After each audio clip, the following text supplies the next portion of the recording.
Salam à tous, Baruch Hashem, on a le droit de recontinuer, de reprendre le Chok HaEmuna, Chelek Gimel. On est le 8 Iyar. Donc, les amis, Zivou, Gagoun, on se souhaite à tous, pour ceux qui ne sont pas encore mariés, on souhaite à tous un bon Zivou, un bon conjoint, de trouver un bon conjoint. Une des épreuves de la vie où la Emouna d'un homme avait été mise à l'épreuve, c'est de trouver son Zivoug.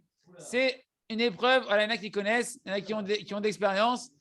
Ça peut durer des fois quelques années à chercher son conjoint. Et après, et après c'est toute une histoire aussi, une fois que tu es marié, de rester marié et de pouvoir rester marié. C'est encore une autre histoire, une autre paire de manches. Et c'est une épreuve de Emouna. Donc, avant de se marier, après le mariage, c'est une épreuve de Emouna. Et en tout cas, si on focalise un petit peu sur l'épreuve de Emouna, de trouver son zivoug, il y a plusieurs points qui vont demander, qu'on va voir ensemble à Tachem, qu'il va falloir se renforcer dessus. Une des épreuves les plus difficiles, c'est quand l'attente se fait longue. Que la personne, elle voit des jours, des semaines, des mois, des années, des shidouchim qui passent et que la délivrance n'est toujours pas là. Écoutez bien les amis, on va apprendre un principe qui est vrai, pas que pour le zivoug, ça ne concerne pas que ceux qui sont à la recherche du conjoint. Il faut savoir que Kadosh Baruch Hu, bien évidemment, comme on le dit à chaque fois, il a sa providence qui s'exerce sur chacun d'entre nous et que sa providence, elle sait exactement quelle est la meilleure situation par laquelle on doit passer pour faire notre réparation dans ce monde-là. Et tant qu'un homme, il se voit qu'il n'est pas encore marié, on comprendra que ce n'est pas que pour le mariage, c'est un signe que c'est la meilleure situation pour lui qui reste jusqu'à présent célibataire. Pourquoi ? Parce qu'Hachem, il sait que jusqu'à présent, il ne peut se rapprocher de lui que dans cette situation-là, avec ce manque-là aujourd'hui, ce manque-là est son moteur aujourd'hui pour pouvoir se rapprocher de Kadosh Baruch Hu. Et ça, les amis, c'est ça que je voulais vous dire, c'est ça que nous dit le Rav. Écoutez bien, ouvrez vos oreilles, célibataire ou pas célibataire. Et le Rav dit c'est un grand klal. C'est une grande loi, un grand principe général que nous enseigne Rabbi Nachman de Breslev. Pour tous les manques que tu peux avoir dans ta vie, tous les poids que tu peux traîner, les fardeaux que tu peux traîner dans ta vie, les menottes que tu peux avoir sur tes mains, tu dois avoir foi que précisément ce manque-là que tu as dans ta vie, c'est ça ta perfection dans ce monde-là. C'est ça ta perfection, elle se cache où ? Derrière ton plus grand manque. Et jusqu'à présent, dans cette situation-là, tu ne pourrais pas te rapprocher mieux d'Akadosh Baruch Hu qu'avec ce manque-là. C'est une notion qu'il faut approfondir, qu'on voit beaucoup dans les Sfarim du Rav Arush qui l'explique, à approfondir, à méditer, mais déjà de comprendre que le manque dans lequel tu es, Hachem, il te l'a mis là-bas parce que c'est ta perfection. En quoi ? Si tu t'en sers bien et que tu l'acceptes avec Emouna, tu pourras te rapprocher d'Hachem de la meilleure manière possible en fonction de là où tu es aujourd'hui. Donc, qu'est-ce qu'une personne doit faire maintenant qui est célibataire, le temps il passe ? Il doit utiliser ce temps-là d'attente pour faire sa mission, d'étudier la Torah, Akdosha, de faire les mitzvot et de multiplier les prières pour trouver bien évidemment son zivoug. Et attention, là, les amis, il ne faut pas être avare quand on prie pour son zivoug. Chaque prière, tu dois savoir qu'elle va influencer ta prochaine vie de marié. Chaque prière que tu vas rajouter, elle va modeler et dessiner, et ça, il faut l'apprendre à nos enfants, avant qu'ils se marient, de prier, nous déjà de prier pour nos enfants, et apprendre à nos enfants de prier quand ils seront en âge de se marier, de multiplier les prières, parce que chaque prière, elle va modeler, elle va dessiner ta future vie de couple. C'est pourquoi tu dois prier, pas que de trouver ta femme, pas qu'elle a les yeux bleus, etc. Tu dois prier sur des choses beaucoup plus profondes qui vont être de ton quotidien d'après. C'est-à-dire quoi ? Prier de manière en général déjà pour se marier, c'est sûr, mais après demander que de pouvoir vivre en shalom avec ta femme, que ta femme elle soit d'accord avec toi pour tous les sujets que tu vas avoir plus tard, tous les sujets de discorde, je ne suis pas d'accord, elle veut ci, elle veut ça, et l'école, et les péotes, pas les péotes, et la barbe, et compagnie. Et qu'elle puisse accepter tout ton service divin, que tu puisses aller à Oumana Rosh Hashanah, etc. Tout ça, il faut le prier avant le mariage. Qu'elle soit pas stérile, qu'on peut avoir des enfants en bonne santé, etc. D'avoir le shalom entre les familles et les belles familles, ça c'est une autre histoire. Tout ça, un célibataire, il doit utiliser son temps pour prier pour tous les détails de son mariage pour qu'après, il ait un shalom bayit parfait. Et ça, les amis, plus vous allez étudier le shalom bayit, par exemple, dans le jardin de la paix pour les hommes, ou les célestes féminines pour les femmes, même les célibataires, les célibataires, quand ils étudient, ils doivent prier pour préparer leur vie prochaine de mariée. Et ceux qui sont mariés, bien évidemment, il faut qu'ils prient pour pouvoir bien vivre en couple. Et ceux qui sont divorcés, il faut qu'ils prient pour qu'ils se remarient d'une bonne manière. On continue avec le Sefer, le jardin des louanges. Le Rav nous dit qu'il a vu beaucoup de miracles Baruch Hashem, sur lui-même au niveau de la guérison et autour de ses élèves. Mais il dit, le miracle que je vais vous raconter ici, il y a un grand renforcement dedans. Qui est-ce qui lui a raconté ce miracle-là? C'est un élève, un étudiant en Kollel, un avrer important qui étudiait dans le Kollel de Dayanout. Donc, on parle d'un avrer qui est sérieux, qui a la tête sur les épaules. Il devient Dayan. Il est au Kollel du Rav Ovadia Yosef, Zechat Tzadik Livracha, Yechavet Da'at. Et en dehors de ses cours de Dayanout, il venait au cours du Rav Arouche pour apprendre aussi l'Aïmouna. Parce que la Dayanout, ce n'est pas l'Aïmouna. D'accord? Donc, il est allé étudier l'Aïmouna au Daïshurim du Rav. Et quand il a écouté le petit miracle qu'on a cité hier, que le Rav, pendant des semaines, il avait une plaie qui ne guérissait pas dans le doigt et qu'il a remercié pendant 1 minute, et puis ça s'est complètement refermé d'un coup du jour au lendemain, il s'est renforcé et il a eu un miracle lui aussi qu'il vient nous raconter aujourd'hui. Et comme ça, il a raconté. Il dit, voilà Rav, j'avais une plaie dans le pied, toute la largeur du pied, très profonde, on voyait complètement la chair de mon pied. Tellement profond, que je ne pouvais plus poser quasiment le pied par terre. Et qu'un chemin que d'habitude, ça me prenait 3 minutes à marcher à pied pour aller où je devais aller, et bien à cause de cette plaie-là, ça me prenait une demi-heure minimum avec des douleurs insupportables, tellement la douleur, elle était profonde dans mon pied. Et ça faisait comme ça, un long moment que ça ne guérissait pas et que j'étais comme ça. Et quand j'ai écouté à force d'écouter vos cours sur le remerciement, un jour, j'ai entendu l'histoire que vous avez sur la plaie que vous avez dans le doigt. Et un soir, je me suis dit, je vais commencer à remercier Kadosh Baruch Hu sur la blessure qu'il y a dans mon pied. Et Pachout, il a commencé à dire merci Hachem, merci à Kadosh Baruch Hu pour chaque pas que j'ai pu faire encore, merci Hachem pour ce pas que j'ai pu faire encore, merci Hachem pour ces souffrances-là. Et Mechila Kadosh Baruch Hu, jusqu'à présent, je me suis plaint de mes douleurs dans mon pied sans avoir foi que c'était pour mon bien. Et comme ça, il a remercié Hachem pendant une demi-heure consécutive, etc. Et voilà que le matin, il se réveille, le pied, nickel. Le pied, cicatrisation ad integrum. Cicatrisation sans cicatrice, nickel, complètement fermée. La peau complètement lisse, comme si il ne s'était rien passé, même pas de la croûte, rien du tout. Mamash, un esgamour au-delà de la nature, surnaturel complet. Impossible à comprendre. Et le Rav, il dit, Mamash, moi, ça, je l'ai vu sur mon petit doigt, que j'avais vu ça sur mon petit doigt à une échelle plus petite, que ça faisait des semaines et des semaines que ça ne voulait pas se fermer, que ça saignait de mon doigt la plaie. Et que dès que j'ai commencé à remercier, du jour au lendemain, ça s'est fermé directement. Et ça, c'est quelque chose de terrible, dit le Rav, d'effroyable, de se rendre compte que. Et ça, il dit, Kol Sheken ici, à plus forte raison ici. Le miracle, il est encore plus grand parce que la plaie, elle était profonde. Il voyait que ça n'arrivait pas à guérir, pas du tout. Et en une nuit, que la peau, elle a repoussé nickel, que tout s'est refermé, comme si ça s'est accéléré, que la cicatrisation, quelque part, elle s'est accélérée. C'est incroyable.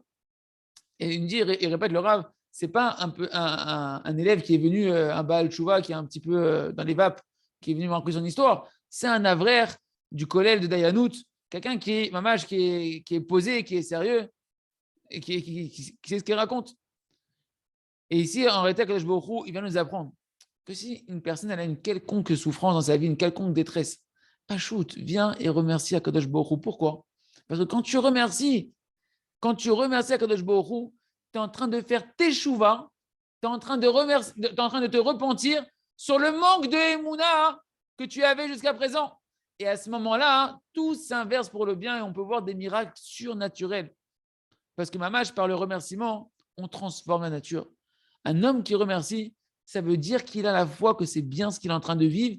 Et à ce moment-là, toi, tu es en train de faire quelque chose de surnaturel. C'est fou de remercier sur du mal, c'est surnaturel. C'est contre nature de remercier sur quelque chose de mal. Et bien, Kadosh Baruch Hu, il fait en sorte que la nature aussi, elle se change devant toi. Elle se change devant toi pour cette personne-là qui remercie sur le mal et qui répare son manque de Emouna. Il y a que chacun se renforce dans les petits détails de la vie, déjà de remercier sur les bonnes choses et sur les mauvaises choses. Et Hachem, que chacun puisse voir que des délivrances. Il merci Hachem, et raconter ses miracles et renforcer les uns les autres dans la Emouna avec Hachem. On continue avec le livre À travers champs et forêts pour faire une merci Hachem, la troisième beauté des doutes.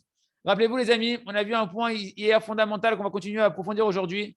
Faire teshuva, ce n'est pas se culpabiliser. Faire teshuva, les amis, ce n'est pas se morfondre. Une personne qui vient maintenant, il a trébuché. Il a trébuché dans ce qu'il a trébuché. Et on n'a pas peur de le dire, même dans une grande avéra, que Dieu nous en préserve, une grave avéra, on sait la génération dans laquelle on est, personne n'est à l'abri. Peu importe, chacun ce qui va trébucher quand il va faire son ordre de doute. Si tu viens aujourd'hui, tu dois faire ton ordre de doute. Qu'est-ce qui s'est passé aujourd'hui? Peu importe ce qui s'est passé. Le Rav dit, tu dois venir, la première chose, La première chose, je dois faire teshuva. Et teshuva, ça ne veut pas dire se persécuter. Ça ne veut pas dire teshuva, s'auto-culpabiliser, être triste. Ce n'est pas ça la teshuva. Écoutez bien, c'est des définitions qu'on n'entend pas beaucoup dans la génération, c'est très important. La teshuva, c'est reconnaître, regretter, demander pardon. Et ça, c'est possible seulement quand tu es dans la joie. Tant que tu ne seras pas dans la joie, tu ne pourras pas faire sincèrement cette phase de teshuva-là. C'est pourquoi il me dit le Rav, avant tout, tu dois dire à Kadosh Baruch Hu, tu dois dire en toi-même, notre milvado, il n'y a rien hormis Hachem. Hachem, il a voulu me montrer ici dans cette chute-là, dans cette avéra-là, que Dieu nous en préserve, il a voulu me montrer que sans lui, je ne peux pas. Parce qu'Hachem, il m'aime. Et il veut que je sois constamment proche de lui, constamment en train de lui parler, de l'appeler à chaque instant, que je sens que j'ai besoin de lui à chaque instant. Et la preuve, tu vois la preuve de ce qu'on te dit, c'est que regarde, j'ai marché sans Hachem. C'est pourquoi sans Hachem, je n'ai pas suffisamment prié. Et regarde où je suis tombé. Et maintenant que je suis tombé, qu'est-ce qu'Hachem il veut de moi? Il veut que je sois triste, il veut que je me culpabilise, comme si je suis une réalité qui peut agir tout seul, comme si il y a quelque chose qui est entre mes mains, que ça veut dire que je vais rester à saisir encore l'erreur qui m'a emmené à tomber, que je marche sans Hachem, que alors quoi, je vais me culpabiliser comme si que je dois être sans Hachem. Mais pourquoi tu es tombé? Parce que tu étais sans Hachem. Donc tu veux continuer à aggraver la même faute qui t'a causé ta perte, c'est-à-dire marcher sans Hachem. C'est ça, s'auto-culpabiliser. Au contraire, Vadaï, Kadosh Baruch Hu, il veut que je me renforce à être Bessimcha. Hachem, il veut que maintenant que je sois tombé, il veut que je me relève et que je m'efforce à être Bessimcha et être joyeux. Et d'avoir foi qu'il n'y a rien dormi à Kadosh Baruch Hu. Parce que cette foi-là, qui m'amène à avoir foi qu'il n'y a rien dormi à Hachem, elle me pousse à prier vers Hachem. Parce que s'il n'y a rien dormi à Hachem, j'ai besoin d'Hachem. Sans Hachem, je ne peux pas réussir. Donc cette foi-là, elle me pousse à rester Bessimcha. Et elle me pousse en plus de pouvoir avoir le tremplin de me tourner vers Hachem pour avoir l'aide de faire teshuva et de me repentir. Et donc, une fois que la personne, donc avant tout, Emouna, Enon Milvado. Après la chute, Enon Milvado.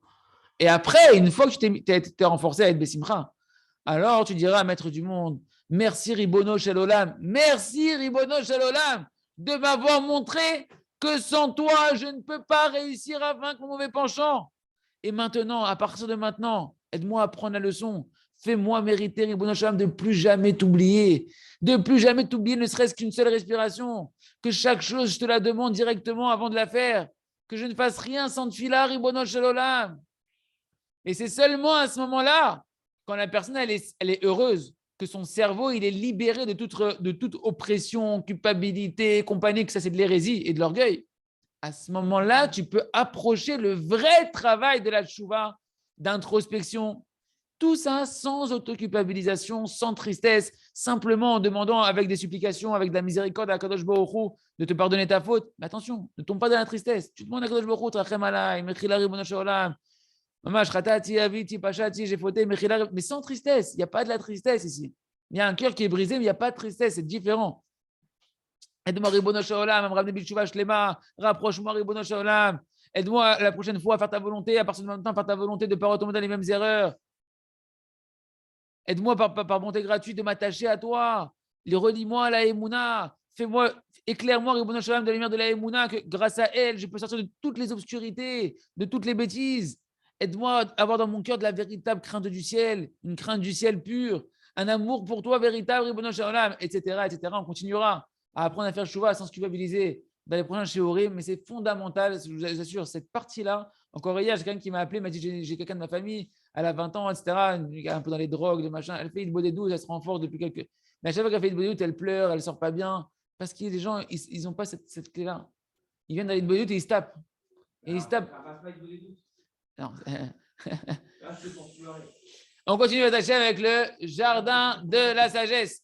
Donc on reprend avec le conte de Rabbi Nachman du sage et du simple. Rappelez-vous, le sage, il veut avoir un costume sur mesure, taillé comme lui il le veut. Il y a un petit coin que personne ne décèle, qui n'est pas comme il faut, tout est parfait. Et lui, il est triste. Et qu'est-ce qu'il a dit? Si j'avais été en Espagne, là-bas, tout le monde se serait moqué de moi. Ok, ici personne ne comprend rien à ton petit coin qui ne va pas dans ton vêtement. Mais non, mais en Espagne, tout le monde se serait moqué de moi.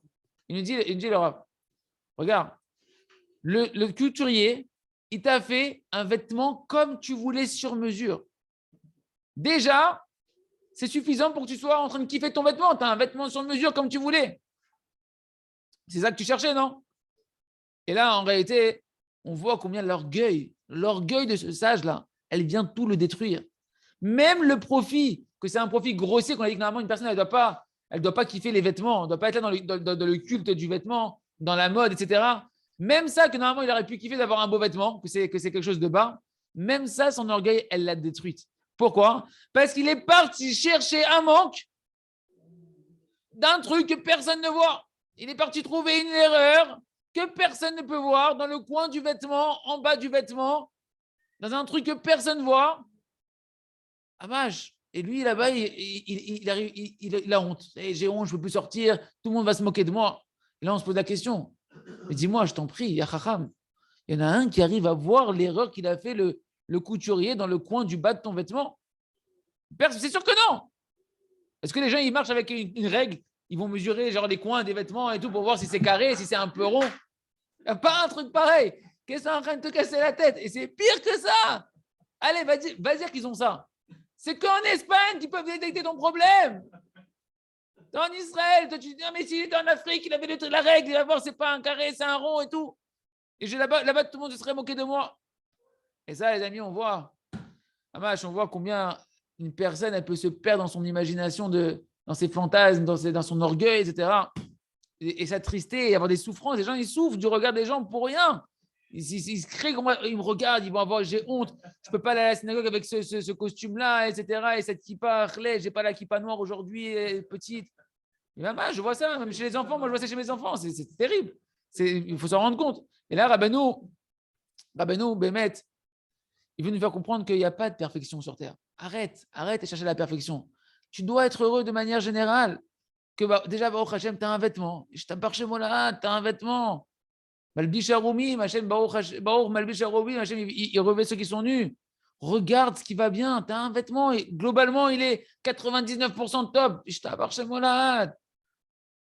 Mais non, lui, il cherchait la perfection. Et cette perfection-là, même si c'est complètement au-delà de la logique, ça lui a détruit sa simra. Et nous, on ne doit jamais laisser la recherche de la perfection, même c'est bien de tendre à être parfait. Mais ta recherche de perfection, elle ne doit pas entacher ta simra.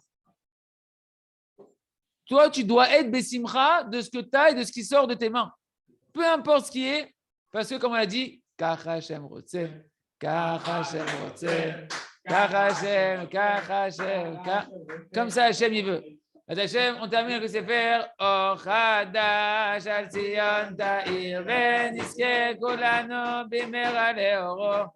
Donc, les amis, on est dans le travail de la volonté à travers l'étude de la Torah.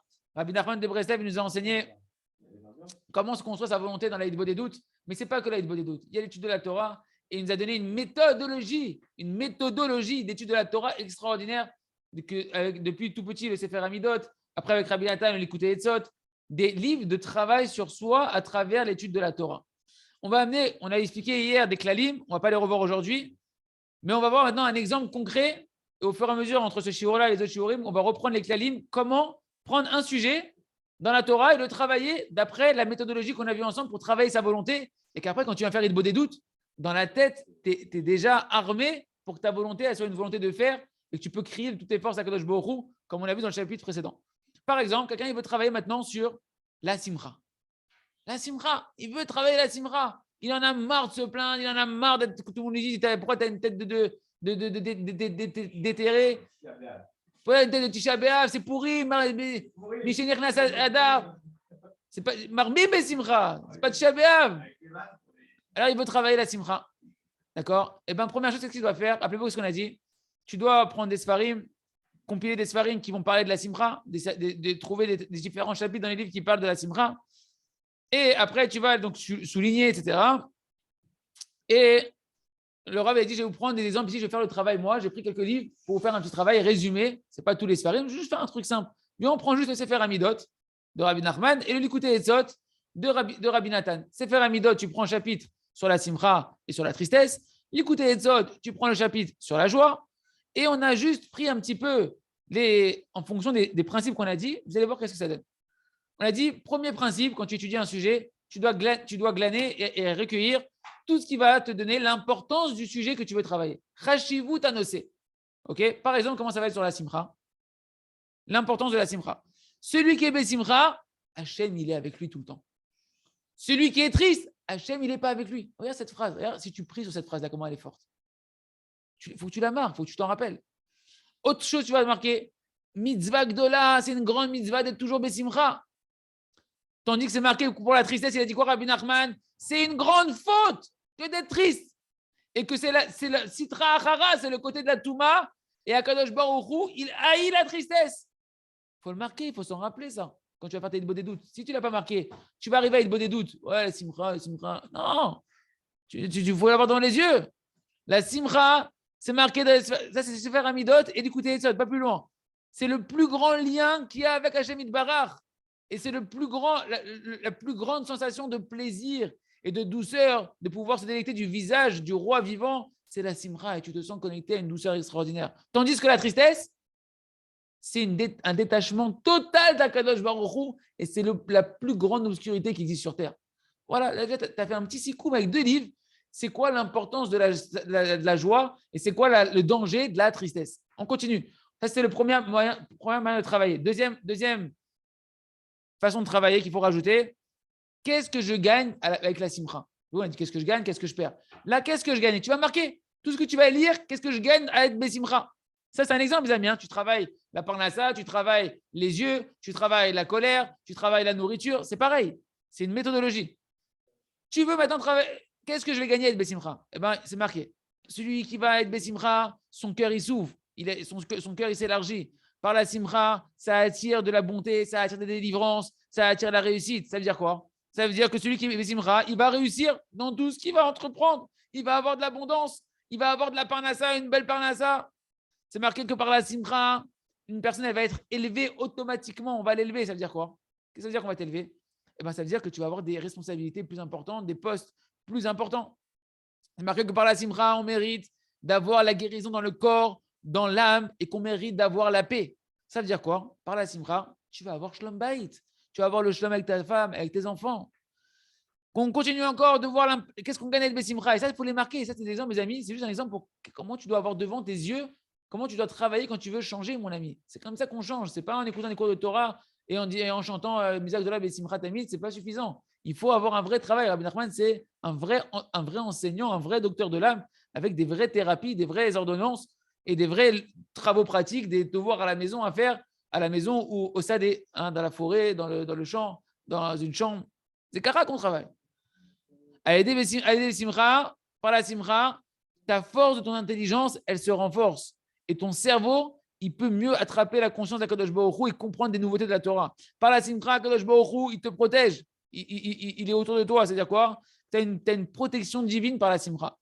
Par la Simcha, tu mérites de servir Hachem avec amour, non pas avec crainte, mais avec amour. Par la Simcha, tu mérites d'abord de l'effronterie de la Gdusha et de pouvoir surmonter tous les empêchements que tu vas rencontrer dans ta vie spirituelle et matérielle. Par la simcha, tu mérites de te rapprocher du tzaddik, tu mérites la émouna, tu mérites une lumière infinie, que c'est le but de toute chose. Par la simcha, tu as mérité le tikkun abrit, la réparation de l'alliance. Et on mérite quoi par la simcha? On mérite qu'Akadosh Baruch Hu be'atzmo, lui-même Akadosh Baruch Hu, il va te préserver ton alliance. Tu dis, comment je vais faire pour préserver les yeux? Comment je vais faire pour préserver mes pensées? Sois besimcha. Regardez tout ce qu'on peut marquer sur la simcha, juste de ce que je gagne. Par la simcha, tu es sauvé de ne pas avoir de pollution nocturne. Par la simcha, tu sors de l'exil vers la liberté. Ton esprit il va se poser et tu vas pouvoir retourner facilement vers Hachem, faire tes chouvas de manière facile vers Hachem. Par la simcha, tu peux vitaliser des gens, d'autres personnes, tu peux leur donner tu peux les revitaliser. Et tu fais en ça une grande mitzvah de pouvoir être méchrasé avec les gens autour de toi. Par la simcha, il dira Benoît Kadosh, tu mérites d'avoir des enfants, tu es sauvé de la mort des enfants, que Dieu nous en préserve, qui peuvent mourir en bas âge. Par la simcha et par les nigunim, ça t'ouvre la capacité de pouvoir déverser tes paroles dans la hitbodedut à Kadosh Baruch Hu, de déverser ton cœur comme de l'eau devant Kadosh Baruch Hu, et ça adoucit toutes les rigueurs. Voilà les amis, on a vu que 2 points, des 6 ou 7 points qu'on avait vu comment travailler dans l'étude de la Torah. Là, on a vu l'importance du sujet. Tu prends des sfarim et tu notes tout sur un papier, tu travailles un sujet. C'est quoi l'importance de ce sujet-là? Après, qu'est-ce que je gagne?